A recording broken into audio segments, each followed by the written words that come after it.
تحریر فرمایا ہے کہ ایک شخص کا یہ کہنا میں جناب ابو طالب کو مسلمان سمجھتا ہوں اور کہ مسجد میں آذان بھی دیتا ہے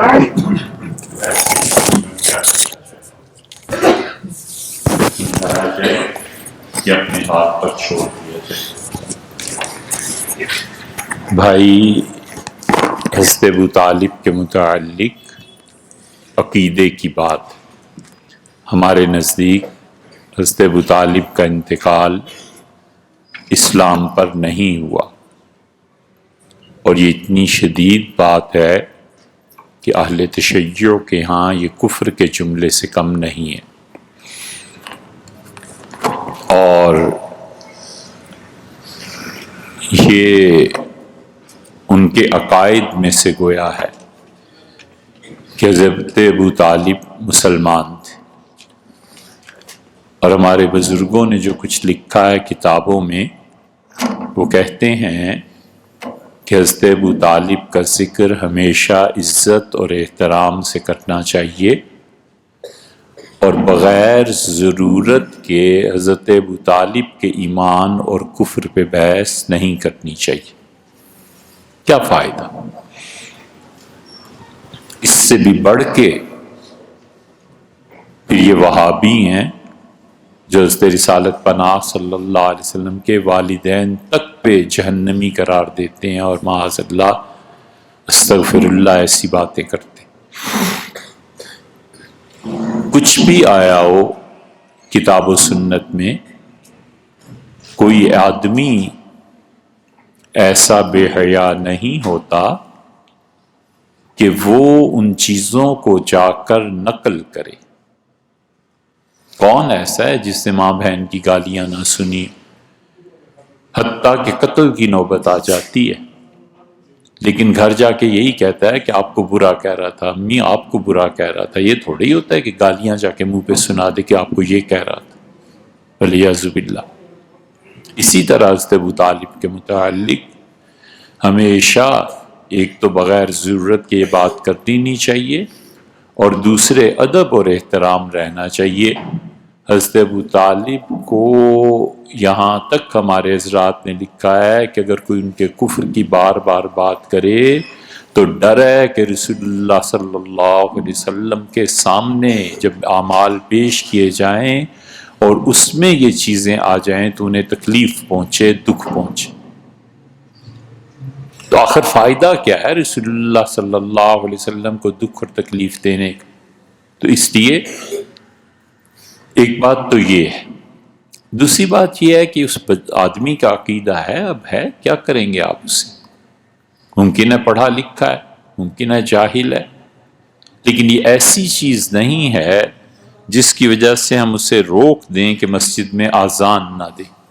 اس سے بھی بڑی بڑی باتیں ہوتی ہیں، تو اذان دینے کی بھی اسے اجازت ہونی چاہیے، اور جو اس کے ساتھ رویہ اور سلوک مسلمانوں کے ساتھ رکھا جاتا ہے وہی رکھنا چاہیے۔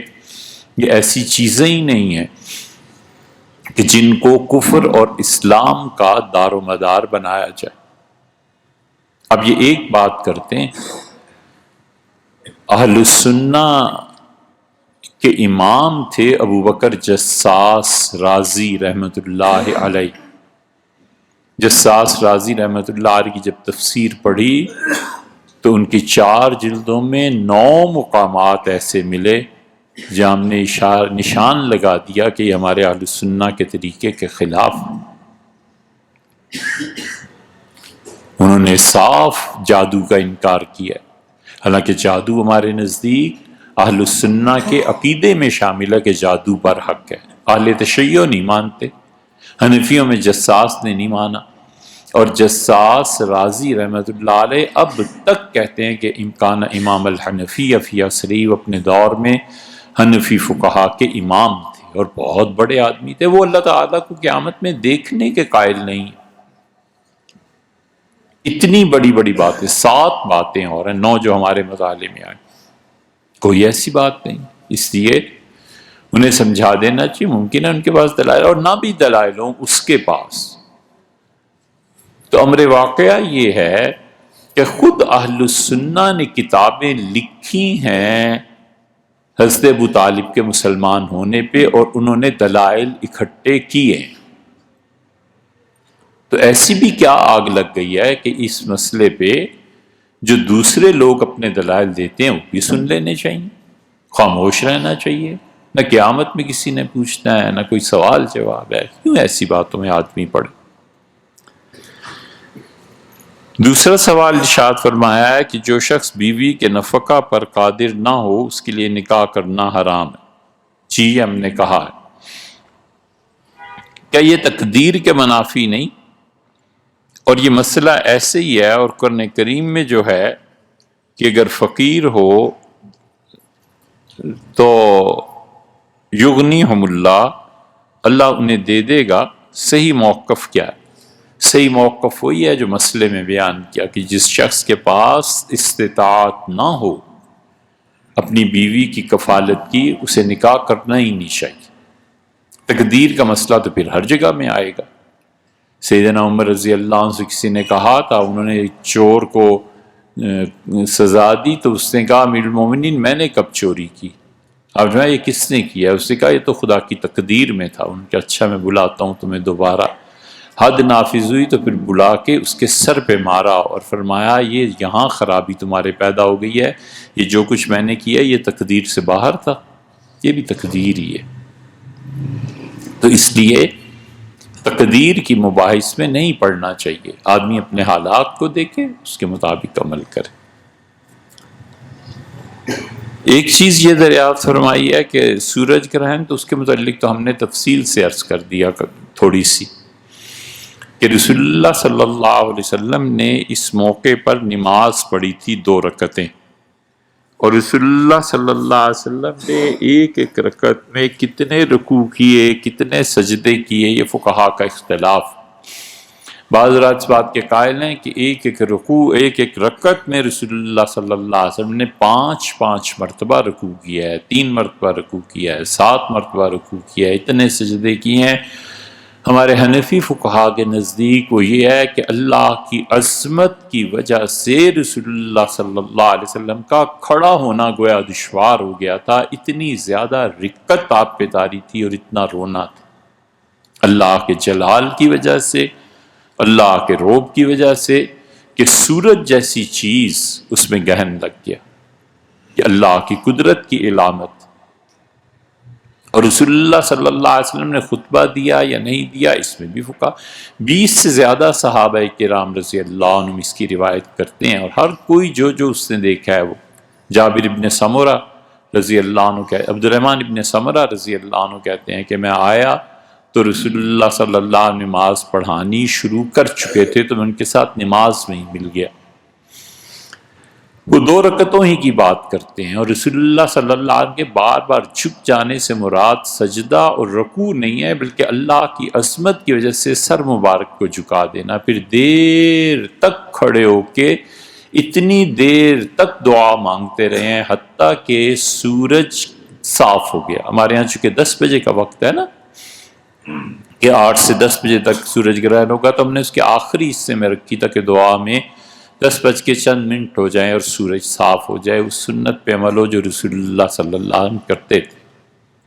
پھر نبی کریم صلی اللہ علیہ وسلم نے صاف فرمایا کہ لا لموت احد ولا لحیاتہ، کسی آدمی، بڑے آدمی کے پیدا ہونے اور مرنے پر یہ چاند سورج گرہن نہیں لگا کرتا، یہ اللہ کی نشانیوں میں سے ہے جو تمہیں اللہ دکھاتا ہے۔ اور آپ پہ اتنی گھبراہٹ طاری تھی جسے قیامت آ گئی۔ اور رسول اللہ صلی اللہ علیہ وسلم نے اسی لیے جو اتنی طویل نماز پڑھائی اور دعا کی، لوگوں کی توجہ خاص طور پہ ایک گناہ کی طرف دلائی۔ جب آپ کھڑے ہوئے ہیں تو خطبہ دیا ہے یا باتیں کی ہیں، رسول اللہ صلی اللہ علیہ وسلم نے اختلاف اس میں بھی ہے، لیکن نبی کریم صلی اللہ علیہ وسلم نے اس میں بہت مؤثر باتیں فرمایا، تمہاری آزمائش ہوگی اور تم قبروں میں آزمائے جاؤ گے۔ صحابہ رضی اللہ عنہ کہتے ہیں چیخو پکار پڑ گئی جب قبروں کا ذکر آیا، اور آپ نے کہا لا انکم تفتنون فی قبورکم، یاد رکھو تم قبروں میں آزمائے جاؤ گے، یاد رکھو تم سے قبروں میں سوال و جواب ہوگا۔ اور پھر آپ نے دجال کا ذکر کیا۔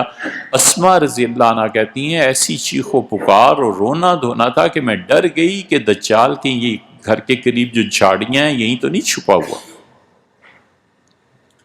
اسی وجہ سے قبر کے سوالات میں 5ویں سوال پہ اختلاف ہے۔ وہ اختلاف یہی ہے کہ دجال کے متعلق قبر میں پوچھا جائے گا یا نہیں۔ وہ بعض محدثین کہتے ہیں یہ حضرت اسماء رضی اللہ عنہا کی حالت تھی اپنی، وہ ختم، اور ان بعض کہتے ہیں نہیں، قبر میں بھی پوچھا جائے گا کہ اس کے بارے میں تمہارا کیا خیال ہے۔ ظاہر ہے کہ وہ لوگوں کی آزمائش کے لیے تھا۔ تو رسول اللہ صلی اللہ علیہ وسلم نے بڑی تفصیل سے بعض چیزیں، اور اسی میں ایک گناہ کی طرف اتنی اللہ کی عظمت، جلال اور روب ایک گناہ کی طرف متوجہ کیا۔ فرمایا دیکھو میں تمہیں نصیحت کرتا ہوں بدکاری نہ کرنا۔ تم میں سے کسی گھر کا غلام اور باندی جا کے منہ سیاہ کرے، کالا کرے منہ، تو تمہیں اس پہ کتنا غصہ آئے گا۔ یاد رکھو اللہ کو اس سے زیادہ غصہ تم پر آتا ہے، لیکن وہ برداشت کرتا ہے، اس غصے سے بے قابو نہیں ہو جاتا، یا بے قابو کا لفظ تو غیر مناسب ہے، اس غصے کو نافذ نہیں کر دیتا۔ اس ایک گناہ کی طرف توجہ دلائے، اور دعا اتنی طویل مانگی کہ سورج صاف ہو گیا۔ تو سورج گرہن کے بارے میں یہ چیزیں آئی ہیں، سب جگہ آئی ہیں، اور سنت ہے اس نماز کو۔ چاند گرہن کے متعلق چونکہ اتنی چیزیں نہیں آئیں، اس لیے فقہا نے لکھا ہے کہ چاند گرہن کی نماز نہیں ہمارے نزدیک، یعنی اس طرح سے اجتماعی نہیں ہے۔ سورج گرہن کی عبادت امام پڑھائے، نماز مختصر پڑھائے تو دعا کو لمبا کر دے، نماز لمبی پڑھائے تو چاہے تو دعا کو مختصر کر دے، چاہے دونوں صورتوں کو جمع کر لے۔ سیدھی سادی 2 رکعتیں ہیں، اور 2 رکعتوں کے بعد سلام پھیرنا ہے، اور اگر کسی کی کوئی رکعت رہ جائے تو ایسے ہی اٹھ کے پورا کر لے جیسے کہ پورا کی جاتی۔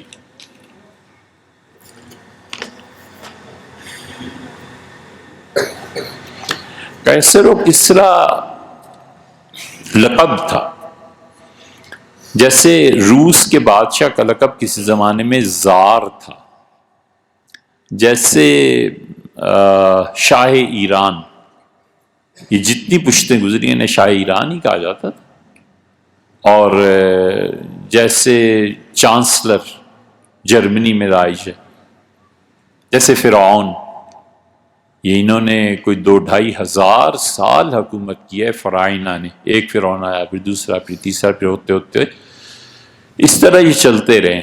بالکل اسی طرح قیصر اس بادشاہ کو کہتے تھے جو عیسائیوں کا بادشاہ تھا، اور کسریٰ ایران کے بادشاہ کو کہتے تھے۔ حضور صلی اللہ علیہ وسلم نے ان دونوں کی ہلاکت کی خبر دے دی تھی، اور فرمایا تھا کہ قیصر مرے گا اور اس کے بعد کوئی قیصر نہیں آئے گا، اور کسریٰ مرے گا اور اس کے بعد کوئی کسریٰ نہیں آئے گا۔ تو یہ 2 بادشاہ مراد ہیں۔ قیصر جو تھا ہرقل روم کا بادشاہ تھا، اور دارالحکومت دارالخلافہ دارالحکومت ان کا یہ تھا استنبول، اور استنبول میں یہ جو آیا صوفیہ ہے، یہ جو مسجد ہے، یہ سب سے بڑا گرجا تھا، یہیں یہ بیٹھتے تھے، اور یہیں عیسائیت جو تھی یہیں سے پھیلتی تھی۔ اسی لیے کیتھولک جو ہیں وہ اب تک اس کے قائل ہیں، پھر یہیں سے اسے نکالا گیا تھا، پھر وہ شام چلے گئے تھے، پھر شام میں ہمس ان کا دارالحکومت بن گیا تھا، پھر بیت المقدس ایران نے حملہ کر کے فتح کر لیا تھا۔ ایرانیوں نے جو حملہ کیا تو پھر تو وہ گھس گئے اور مارتے ہی چلے گئے یہ ایرانی۔ سب سے بڑا نقصان انہوں نے عیسائیوں کا اس وقت کیا جب وہ صلیب اتار کر لے کے، اس صلیب کے متعلق ان کے ہاں یہ تھا کہ حضرت عیسیٰ علیہ السلام آخری مرتبہ اس پہ لٹکائے گئے۔ یہ ایسے ہی ہے جیسے بیت اللہ سے کوئی حجر اسود اٹھا کر لے جائے۔ تو قیصر نے نظر مانی تھی، اس نے کہا کہ اگر اللہ یہ مجھے واپس مل جائے صلیب تو اپنے کندھے پہ رکھ کے بیت المقدس پہنچاؤں گا۔ پھر جب ایران کی فتح پہ یہ ملی ہے تو وہ پیدل چل کے آیا ننگے پاؤں، اور بیت المقدس میں لا کر اس نے یہ صلیب نصب کی۔ پھر وہ رات ایسی تھی کہ اس نے کہا کہ میرے لیے رات گزارنے کے لیے کھلے موسم میں باہر چارپائی پلنگ بچھایا جائے، تو بچھایا گیا۔ تو رات کو لیٹ کے ستاروں پر غور کرتا رہا. پھر اس نے لکھا، اس نے اور ذاتر رومی انہوں نے دونوں نے ایک ہی استاد سے علم نجوم پڑھا تھا. تو پھر اس نے اٹھ کے صبح اپنے دوست کو خط لکھا کہ قد ظہر ملک الختان، میں رات ستاروں پر غور کر رہا تھا، اس سے مجھے تو پتہ یہ چلا کہ وہ قوم جو ختنہ کراتی ہے ان کے ہاں ان کا بادشاہ ظاہر ہو گیا. تو تمہارا کیا خیال ہے؟ آخری نبی آ گئے ہیں علیہ الصلوۃ والسلام. تو پھر اس نے لکھا کہ میری بھی یہی رائے ہے اور میں تو حضرت کی طرف جا رہا ہوں تاکہ میں جا کے انہیں سلام پیش کروں اور اسلام کو قبول کروں. پھر وہ چلا ہے، پادریوں کو پتہ چلا تو انہوں نے تو اسے وہیں مار دیا. کیسر سلطنت بچانی تھی، سمجھدار تھا، تو اس نے پادریوں کو اکٹھا کیا اور جب مین ہال میں لے گیا تو اس نے نوکروں کو کہا کہ باہر کے سارے دروازے بند کر دو. پھر ہال کے دروازے بند کر دیے. پھر اس نے کانفرنس سب کو، تو اس نے کہا کہ ہمارا علم تو یہ کہتا ہے کہ وہ آ گئے ہیں. پادری اٹھ کے بھاگ کھڑے ہوئے، جب بھاگے تو دروازے بند. اس کا تم گھبراؤ نہیں، میں عیسائیت نہیں چھوڑ رہا، مجھے پتا تھا کہ تم ناراض ہو جاؤ گے مجھ سے. اسے پتا تھا نا باہر جا کے پھر فتنے پھیلیں گے، حکومت کا زوال بھی ہو سکتا ہے، احتجاج بھی اس ڈیموکریسی کے خلاف ہو سکتا ہے. تو وہ سول مارشل لا تھا، وہ سول کا جبر تھا.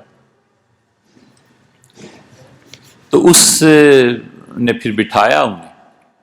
البتہ اس نے رسول اللہ صلی اللہ علیہ وسلم کو جو کچھ لکھا ہے وہ الگ چیزیں تھیں. پھر یہ ہو ہی رہا تھا کہ آپ کا خط پہنچ گیا، ہو ہی رہا تھا کہ اس نے کہا یہاں عربوں کے کوئی تاجر ان دنوں آئے ہوئے ہیں. تو پتہ چلا ابو سفیان رضی اللہ عنہ، ابو سفیان کر کے آئے تھے معاہدہ حدیبیہ کا. رسول اللہ صلی اللہ علیہ وسلم بھی آزاد تھے، پورے عرب ممالک میں خط لکھ رہے تھے. 300 سے زیادہ خطوط لکھوائے ہیں، طبقات ابن سعد میں بہت خط آئے. ادھر اس نے حضرت ابو سفیان رضی اللہ عنہ کو بلا لیا اور پھر سے خط دیکھا رسول اللہ صلی اللہ علیہ وسلم کا، اور پھر ابو سفیان سے پوچھنے لگا کہ یہ کیسے ہیں، کیا ہے، حالات کیا ہیں، تم جانتے ہو انہیں، اور تم میں جنگ کیسی رہی. تو بدر میں وہ جیتے تھے، احد میں یہ. حضرت ابو سفیان رضی اللہ عنہ کہتے تھے بڑا جی چاہا کہ جھوٹ بولوں، مگر میں جھوٹ اس لیے نہیں ملا سکتا تھا کہ مجھے پتا تھا میری قوم رسوا ہو جائے گی. لیڈرز جھوٹ بولتے تھے نا تو سمجھتے تھے قومیں رسوا ہو جائیں گی.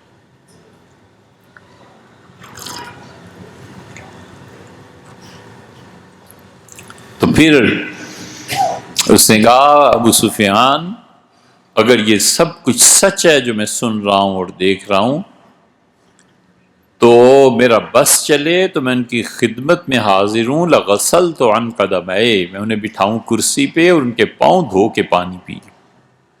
اللہ کی قسم اگر یہ سب کچھ سچ ہے تو یہ ملک ہمارے ہاتھوں سے نکل جائے گا. اور ابو سفیان اگر یہ سب کچھ سچ ہے تو اس کا مقابلہ کو اسی لیے کیسر نے آخری لنگر جو اٹھایا، بادشاہ تھا، تو اس نے شام کو سلام کیا اور اس کا شام ہمیشہ ہمیشہ کے لیے میری طرف سے اور عیسائیت کی طرف سے تجھے سلام ہے، اب ہم نہیں آئیں گے. تو یہ شام جو تھا یہ ان کا تھا. تو کیسر اور کسرا اسی لیے اللہ نے پیشن گوئی کی تھی. اللہ نے فرمایا اب عیسائیوں کو مار پڑی ہے نا، ایرانیوں نے مارا ہے، تو ان ایرانیوں کو مار پڑے گی اور عیسائی ماریں گے. اس زمانے میں اتنی بڑی پیشن گوئی تھی جیسے کوئی کہہ دے کہ افغانستان امریکہ کو توڑ دے گا. یہ اتنی بڑی چیز.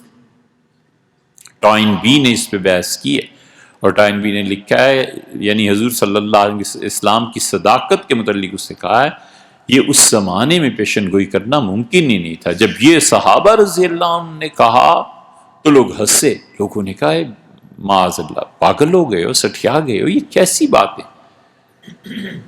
خلف جو تھا بلال رضی اللہ عنہ کو جو ایذا اور تکلیف دیا کرتا تھا، اس نے کہا وہ اگر شرط لگاؤ.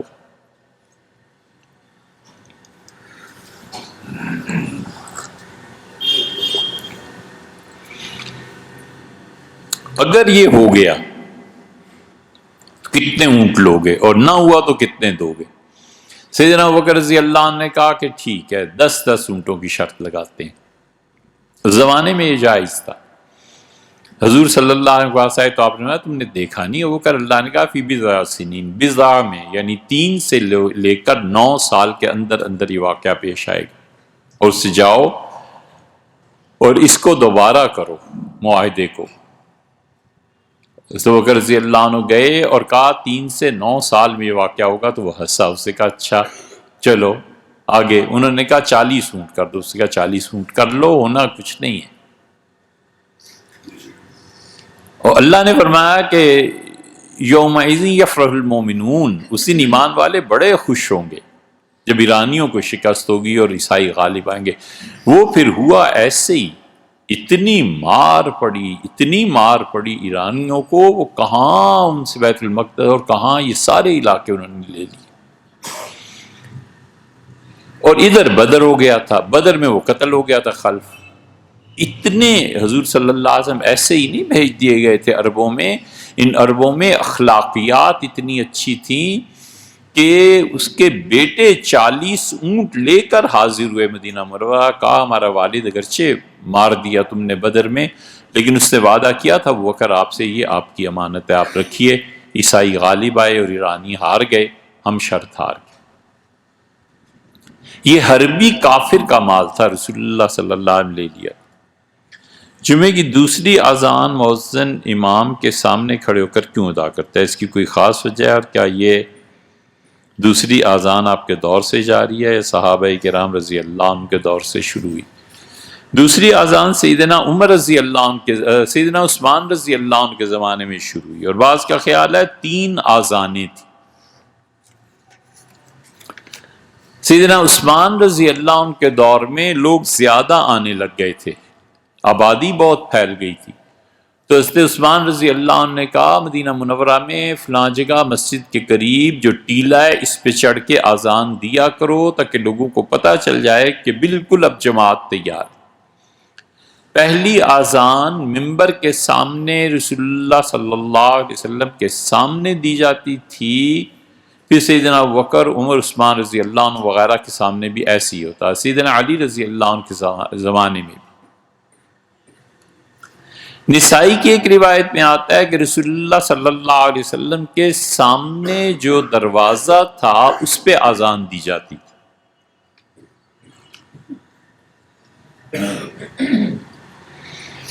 اس لیے امام احمد رضا خان صاحب کی تحقیق یہ ہے کہ کہتے ہیں دوسری اذان جو جمعے کی ہے امام کے سامنے نہیں بلکہ مسجد کا جو دروازہ ہے اس پہ دی جائے۔ دلی جامع مسجد ہم نے دیکھی، غور کرتے رہے تو معلوم ہوتا ہے یہ وہاں بھی شاید ایسے ہی ہوگا مغلوں کے ہاں، لیکن ہم نے کہیں پڑھا نہیں۔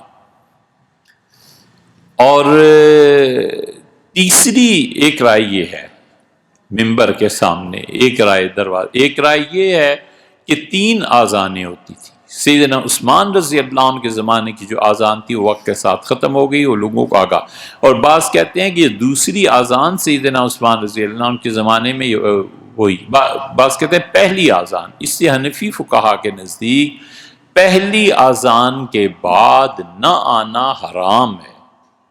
بہت بڑا لفظ، کاروبار کرنا، دفتر میں بیٹھنا، کوئی بھی کام اس دوسری اذان کے بعد ختم۔ دوسری اذان کے بعد صرف غسل ہے، وضو ہے، 4 رکعتیں ہیں اور نماز پڑھانا ہے، بس۔ یہ وہ وقت ہے جو عیسائیوں اور یہودیوں کے لیے اللہ نے اصل میں رکھا تھا، 24 گھنٹے۔ اب بھی جو کٹڑ یہودی ہیں یہ فون تک نہیں سنتے۔ جمعے کے دن سورج غروب ہوا اور ہفتے کے دن سورج غروب ہونے تک فون تک نہیں سنتے، ایک چیز اٹھا کر یہاں سے یہاں نہیں رکھتے۔ وہ کہتے ہیں یہ سارا وقت اللہ کا ہے، یقیناً اللہ نے ان سے طے کیا تھا۔ عیسائی جو پرانے تھے ان کے ہاں یہ اتوار کے لیے تھا، ہفتے کا سورج ڈوبے تو اتوار تک۔ ہمارا آیا تو اللہ نے اس وقت کو کم کر دیا۔ اللہ نے فرمایا بس یہ جو پہلی اذان ہوتی ہے اس سے لے کے امام کے سلام پھیرنے تک تم کوئی کام نہیں کرو گے، یہ وقت میرا ہے۔ اس لیے اس وقت میں کوئی کاروبار، کوئی کام کرنا بالکل جائز نہیں۔ شرط لگانا کبھی وہ اسلام جو ہم کہہ رہے ہیں وہ تو بہرحال اسلام میں زمانہ جاہلیت کے لوگوں نے، اس نے کفار نے حضرت ابوبکر رضی اللہ عنہ کے ساتھ لگائی تھی، اس وقت جواز تھا، پھر نہیں رہا۔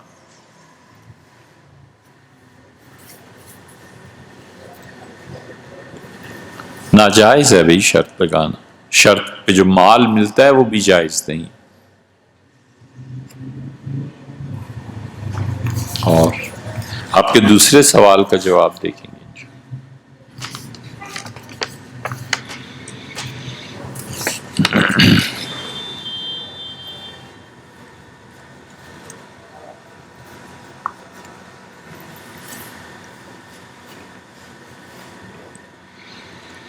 کسی شخص کو عزت دینے کی غرض سے نور علی نور کہہ کے مخاطب کرنا یا ان الفاظ سے کسی کا استقبال کرنا جائز یا مناسب ہے؟ حضور اقدس صلی اللہ علیہ وسلم نے سیدھا سادہ اصول بیان فرما دیا ہے۔ آپ نے فرمایا جب تم نے کسی شخص کو ایسی عزت دی جو اس کا اہل نہیں ہے تو تم نے اپنے پروردگار کو ناراض کر لیا۔ اسی لیے اسلامی دنیا میں جب بادشاہت تھی تو رقاب الامم بادشاہ کے لیے استعمال ہوتا تھا، لوگوں کی گردنوں کا مالک اور لوگوں کو روزی پہنچانے والا، اور یہ فقہا نے لکھا فتاوی میں کہ کفر ہے بادشاہ کے لیے یہ جملے۔ اللہ ہی ہے جو گردنوں کا مالک ہے اور اللہ ہی ہے جو لوگوں کو رزق پہنچاتا ہے، منع کر دیا۔ جلالت الملک ہمیشہ لکھتے تھے نا، ایسا بادشاہ جس کا جلال طاری۔ تو ایک مرتبہ کہا گیا، شفاعت آئے تو ان کے استقبال ان الفاظ میں کیا گیا۔ ان کے مفتی بن باز زندہ تھے تو انہوں نے کہا جلالت اللہ کے لیے، کسی بادشاہ کے لیے نہیں۔ تو اس نے ہاتھ چوما، احترام کیا، اس نے کہا حضرت بدل دیں گے اس کو۔ انہوں نے کہا یہ اپنے لیے نہ کہلواؤ اور نہ کوئی کہے گا۔ تو مفتی تھے، مفتی اعظم کہلاتے تھے، نابینا تھے، لیکن علم اللہ نے واقعی دیا تھا۔ تو اس کے بعد وہ خادم الحرمین الشریفین کہلانے لگے۔ تو ایسے الفاظ کسی کے لیے بھی استعمال کرنا جس کو وہ ڈیزرو نہیں کرتا، یہ یا تو جھوٹ ہے یا پھر کفر ہے۔ حضور صلی اللہ علیہ وسلم جب تم نے ایسے الفاظ کیے جس کو ڈیزرو نہیں کرتا تو آپ نے فرمایا تم نے اپنے پروردگار کو ناراض کر لی۔ اسی لیے صدر مملکت، وزیر اعظم، آپ جیسی ترقی دنیا میں کہیں نہیں، اور یہ نہیں، اور یہ سب جھوٹ بکنے والا بھی جانتا ہے، سننے والا بھی جانتا ہے۔ اور انہی چیزوں سے اللہ کی ناراضگیاں سامنے آتی ہیں اور تھپڑ پڑتے ہیں قوموں۔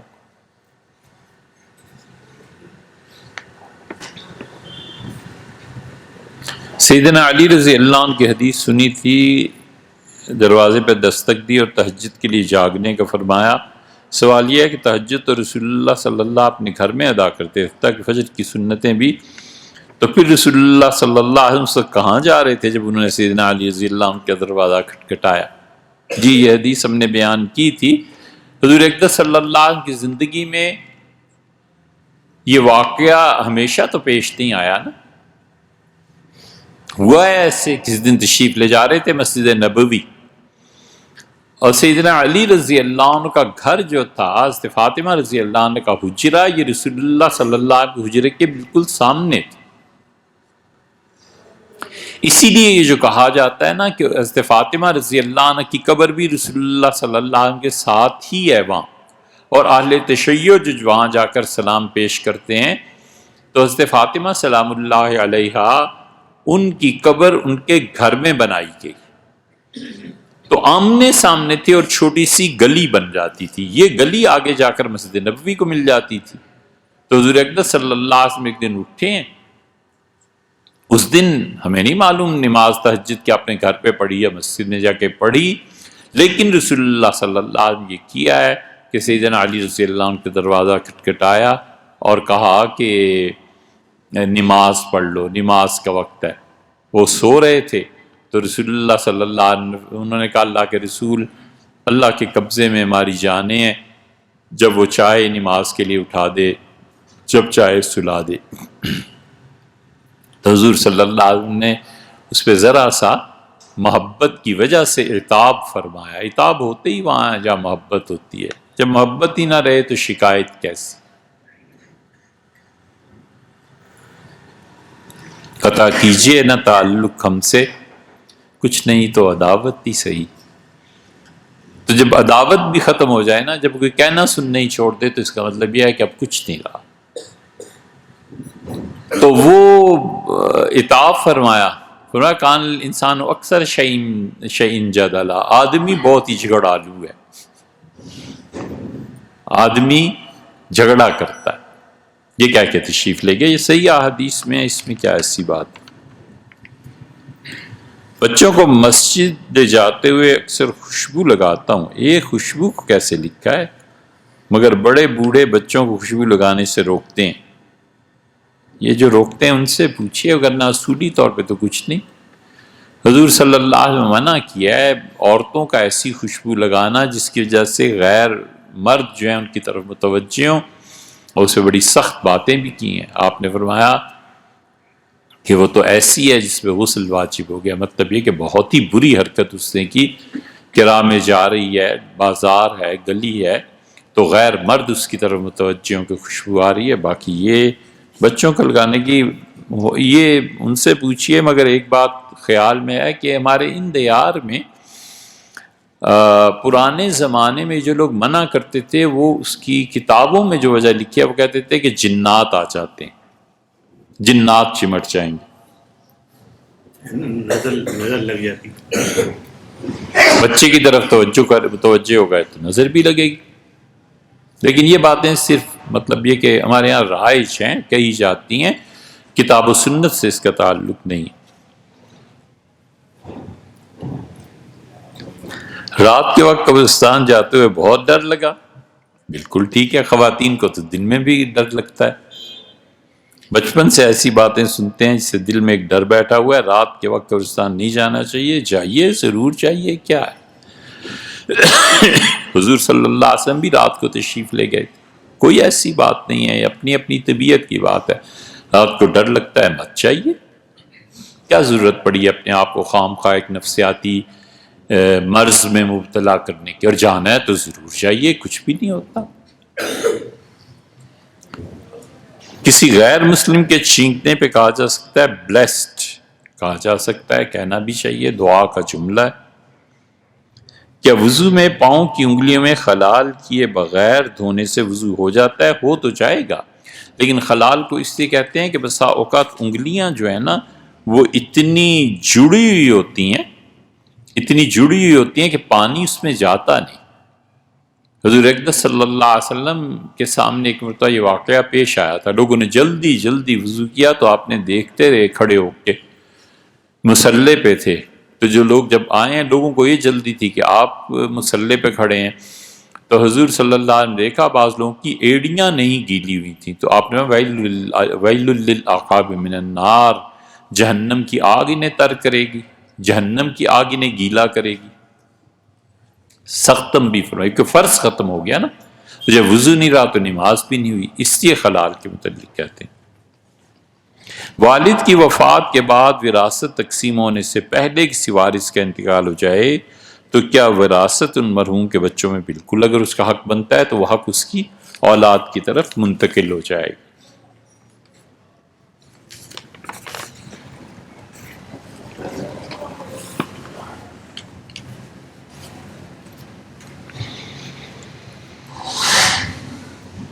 گزشتہ 5 سال سے اسلام آباد میں رہائش پذیر ہوں. یہ پذیر زیر سے کب سے لکھنا شروع ہوئے؟ نہ کرو یار، یہ تو بہت گراں گزرتا ہے.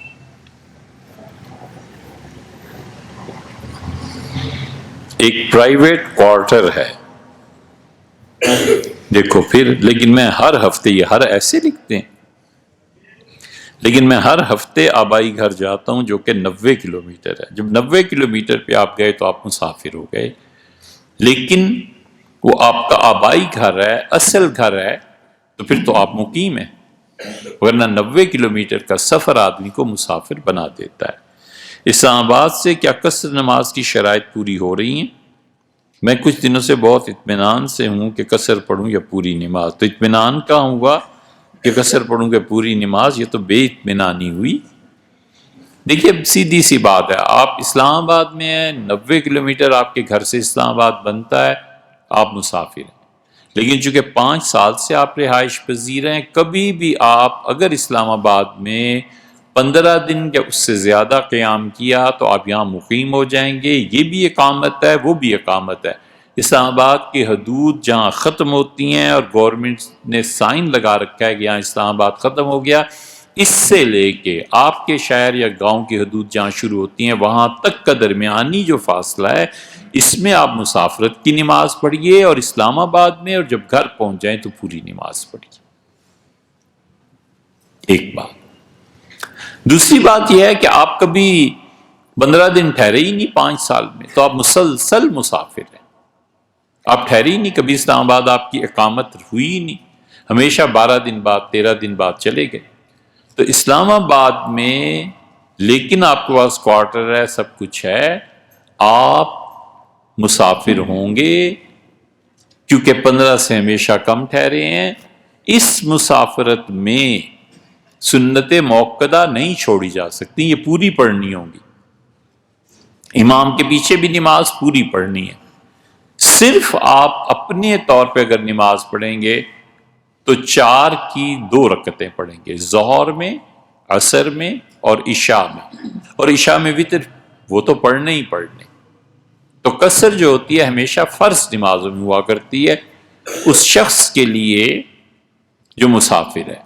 اور اگر سفر کی حالت میں بالکل اطمینان ہے، یہاں سے گئے، کراچی چلے گئے، ہوٹل بک ہے، گیسٹ ہاؤس بک ہے، 2 دن وہاں قیام ہے، 3 دن 15 دن سے کم قیام ہے، لیکن آپ اطمینان جیسے گھر میں رہ رہے جیسے وہاں رہ رہے، واش روم اتنا اچھا ہے آپ کا گیسٹ ہاؤس میں کہ جی چاہتا ہے ہم جیسوں کا کہ مصلی بچھا کے نماز پڑھ۔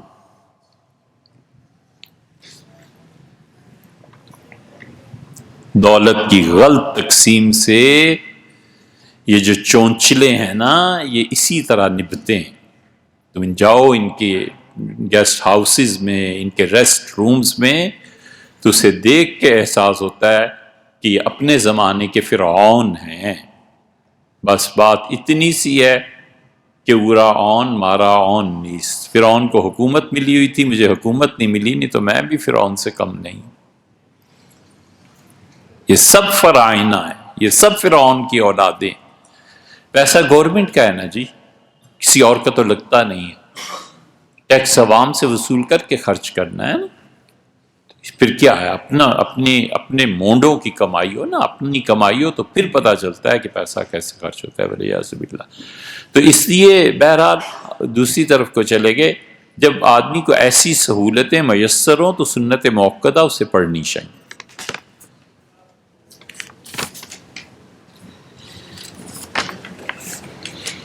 تلخی صحیح کلام میں، لیکن نہ اس قدر کہ جس سے بات اس نے شکایت ضرور کی۔ یہ سرمایہ دارانہ نظام اور یہ سرمایہ داری جو ہے نا، یہ آگ ہے، پوری آگ ہے۔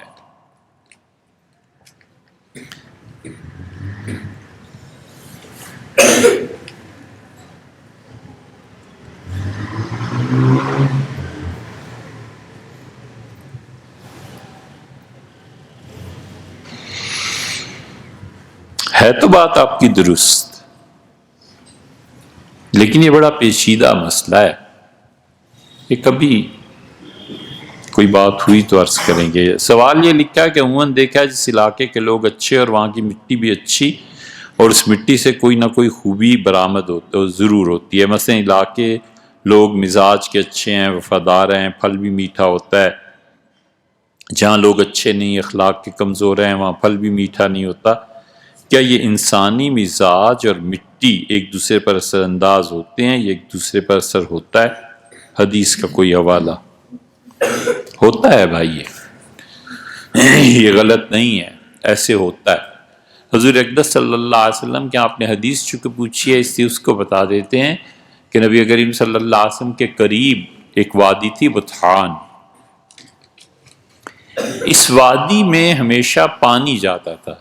نماز اوپر پڑھ لیجئے، کہیں اور پڑھ لیجئے نماز. اچھا، تو بطحان ایک وادی تھی، سیلاب کا پانی اس میں جاتا تھا.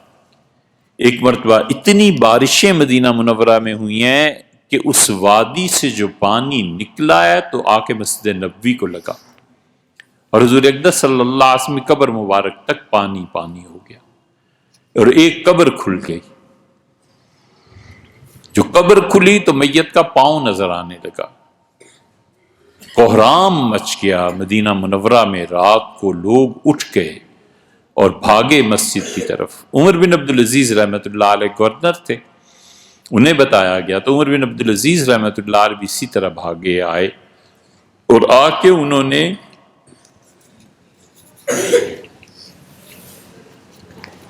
ایک کپڑے سینے والا آدمی تھا، نام اس کا اتر گیا ذہن سے، لیکن مدینہ منورہ کی تاریخ میں محفوظ ہے. فوراً اسے بلایا اور اسے کہا کہ چادریں جلدی کپڑا لاؤ، اور فرمایا کہ 5 گوشہ اس سے کر دو. پیراگون 5 گوشے بنا دیے. انہوں نے کہا کہ اسے کھڑا کرو کپڑے کو ڈنڈوں کی مدد سے، اور اسے بند کر دو ایک طرف سے. چوکور اس لیے نہیں بنوایا کہ کعبۃ اللہ چوکور تھا. عمر بن عبدالعزیز رحمۃ اللہ بڑے عقل مند آدمی تھے، وہ ڈرے اس سے کہ لوگ یہاں کہیں طواف نہ شروع کر دیں، اور اسی لیے قبر شریف کا وہ پچھلا حصہ ایک چہرہ مبارک ہے، اور ایک اس کے پیچھے بالکل اس کے پیچھے، یعنی قبلے کی طرف وہاں پہنچ کے آپ پیٹ کریں تو مسجد نبوی کے دروازے کی طرف منہ ہوتا ہے، یعنی قبر شریف میں چہرہ مبارک کی طرف پشت ہو جائے، اتنا پیچھے، جو بالکل پیچھے اس کی جگہ جیسے یہ ہے اور یہ ہے. اس پہ عمر بن عبدالعزیز رحمۃ اللہ نے چبوترا بنوا دیا تھا. انہوں نے کہا ایسے نہ ہو کہ رسول اللہ صلی اللہ علیہ وسلم کی قبر مبارک کو لوگ سجدہ کرنے لگے، تو ان کا لوگوں کو پرے رکھو اس سے. تو انہوں نے پھر کپڑا لگوا دیا تھا. پھر انہوں نے کہا کہ بلاؤ یہ قبر جو کھلی ہے یہ پاؤں مبارک کس کا ہے؟ تو لوگ گھبرا گئے. لوگوں نے کہا حضور صلی اللہ علیہ وسلم کا پاؤں ہے. پھر سالم آئے، سالم بن عبداللہ بن عمر اور قاسم بن محمد بن ابو بکر اور حسین بن علی بن ابو طالب، علی بن حسین بن ابو طالب، یہ سارے مدینہ منورہ کے ستون تھے علم کے. ایک بیٹھتا تھا ایک اٹھتا تھا، ایک بیٹھتا تھا ایک اٹھتا تھا. ان کی نشست، ان کی مجلسیں ہوتی تھیں مسجد نبوی میں، پہروں بیٹھتے تھے، اور ایک ایک جملہ ان کا پورے عالم اسلام کے لیے رہنمائی ہوتا تھا. حضرت معاویہ رضی اللہ عنہ نے خط لکھا ہے کسی کو کہ مدینہ منورہ میں اب بھی وہ مجلس شام کو جمتی ہے یا نہیں، اور پھر لکھا ہے مجھے اپنی حکومت سے زیادہ اس مجلس کی حاضری اچھی لگتی ہے، لیکن کیا کروں. تو سالم بن عبداللہ بن عمر نے پہچانا. انہوں نے کہا یہ وہ پاؤں ہے جس میں بیٹھ کے کھیلتا رہتا تھا، یہ امیر المومنین سیدنا عمر رضی اللہ عنہ کا پاؤں.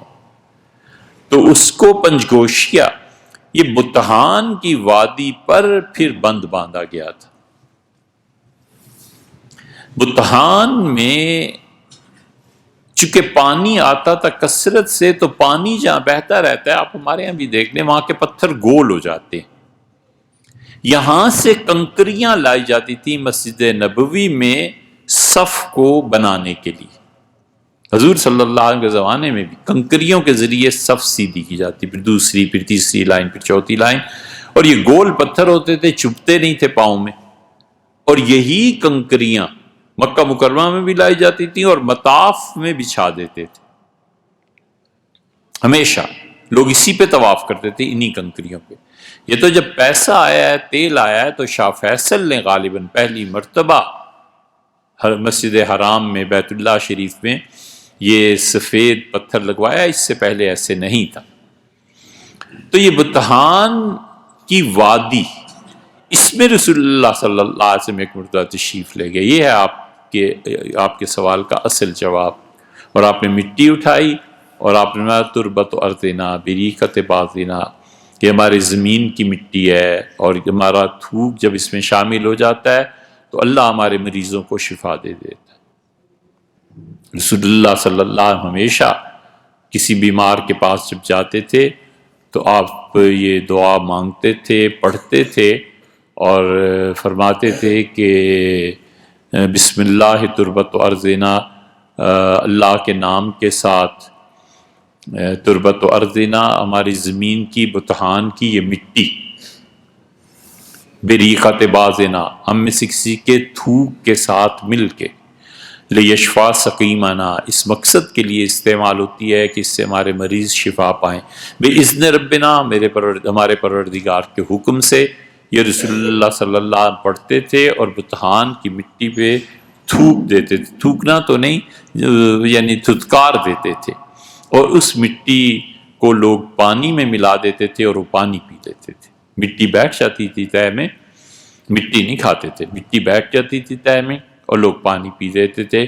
اب بھی اللہ کے بعض بندے ایسا کرتے ہیں، ان حضرات کے نزدیک یہ بتحان کی مٹی نہیں، وہ کہتے ہیں کہ رسول اللہ صلی اللہ علیہ وسلم تربت ارضنا، ہماری زمین کی مٹی تو جو دنیا میں جس جگہ پر بھی ہے اس کے گھر کی مٹی لے لی جائے اور اس پہ یہ دعا پڑھی جائے تو مریض کو شفا مل جاتی۔ یہ بات بالکل ایسی ہے، مٹی انسانوں کی عادات پر اثر انداز ہوتی ہے اور انسانی عادات جو ہیں وہ مٹی پر اثر انداز ہوتی ہیں، لیکن بہت تفصیلی چیز ہے۔ ایک سوال یہاں بھی ہے،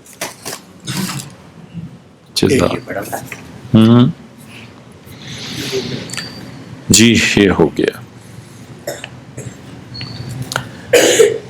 جنابت کی حالت میں دیکھیے ایک چیز منع ہے، وہ یہ کہ قرآن پاک کی تلاوت نہیں ہو سکتی۔ قرآن کو چھونا تو بہت دور کی بات ہے، وہ تو ہو ہی نہیں سکتا، تلاوت زبانی بھی آدمی نہیں کر سکتا۔ حتیٰ کہ فقہا نے لکھا ہے کہ فرض کر لو کوئی آدمی رات کو ہمیشہ 2 آخری سورتیں پڑھ کے سوتا تھا، قل اعوذ برب الفلق اور قل اعوذ برب الناس، اب ایک دن یہ حالت اس کی ہو گئی تو فقہا کہتے ہیں کہ اس سے وہ دعا کی نیت سے پڑھ سکتا ہے مگر قل کا لفظ نہ پڑھے، یہ پڑھے کہ اعوذ برب الناس ملک الناس الہ الناس آخر تک، اعوذ برب الفلق من شر ما خلق، قل کا لفظ نہ پڑھے، کیونکہ قل جو ہے کہ کہیے یہ قرآن کا حصہ ہے، تو باقی دعا کا پڑھنا جائز۔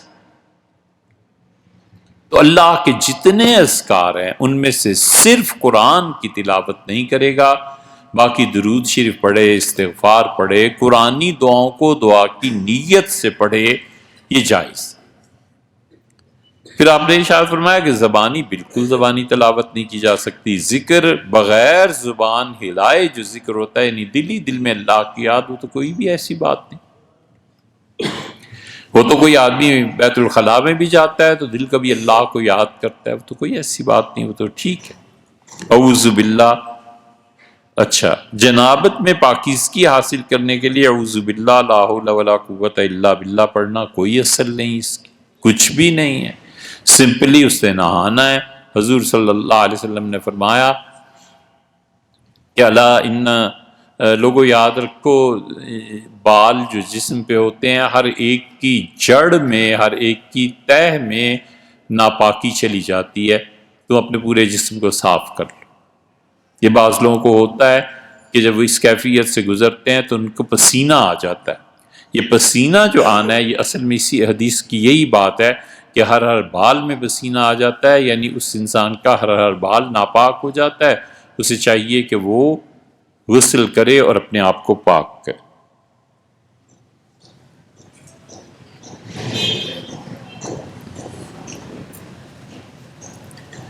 ام حرام رضی اللہ عنہا جن کا ذکر ہوا تھا کہ رسول اللہ صلی اللہ علیہ وسلم سے فرمایا تھا کہ تم تو پہلے گروہ میں اور وہ شہادت جو رسول اللہ صلی اللہ علیہ وسلم کا پسینہ جمع کرتی تھی، ان کو ترکوں کے ہاں خالہ سلطانہ کہا جاتا ہے۔ اگر ترکی کوئی جائے تو خالہ سلطانہ کے نام سے وہ مشہور ہے، اور تقیہ خالہ سلطانہ، ترک جانتے ہیں کہ ان کی قبر کہاں ہے، مزار کہاں ہے، قبرص میں، تو اس کو تقیہ خالہ سلطانہ کے نام سے یاد کرتے ہیں۔ اور سورج گرہن کی نماز کا بھی پوچھا ہے، تو سورج گرہن کی نماز کا آپ کو بتا دیا۔ 26 دسمبر کو انشاءاللہ صبح 9:30 بجے نماز پڑھیں گے، اور اس کے بعد جتنا بھی وقت مل گیا اس میں دعا مانگیں گے 10:02-4 تک کہ سورج صاف ہو جائے۔ رسول اللہ صلی اللہ علیہ وسلم کا طریقہ یہی تھا۔ ہم نے ایسے ان چیزوں کو چھوڑ دیا ہے۔ ہم کئی بار کہتے ہیں کہ جتنا امت اب رسول اللہ صلی اللہ علیہ وسلم سے بے تعلق ہو گئی ہے نا، آج تک کبھی ایسے نہیں ہو۔ اس امت نے رسول اللہ صلی اللہ علیہ وسلم کو کبھی بھی ایسے نہیں چھوڑا جیسے ہمارے دور میں چھوڑ دیا۔ انہیں پرواہ ہی نہیں ہے سنت میں کیا آیا ہے، حدیث میں کیا آیا ہے، رسول اللہ صلی اللہ علیہ وسلم کن موقع پر کیا چیز ارشاد فرماتے تھے۔ اس لیے کئی لوگ ایسے مل جائیں گے جنہوں نے عمر بھر کبھی سورج گرہن کی نماز کا پڑھنا تو کیا سنا بھی نہیں ہوگا کہ اچھا سورج گرہن میں بھی نماز ہوتی۔ اسی لیے ہم کہتے ہیں اگلی نسل اور بچوں کو لائیں تاکہ انہیں پتا تو چلے، وہ بڑے ہو کے کہہ تو سکے کہ ہم نے ایک مرتبہ یہ نماز پڑھی تھی یا نماز ہوتی ہے۔ کچھ تو چیزیں قائم رہنی چاہیے۔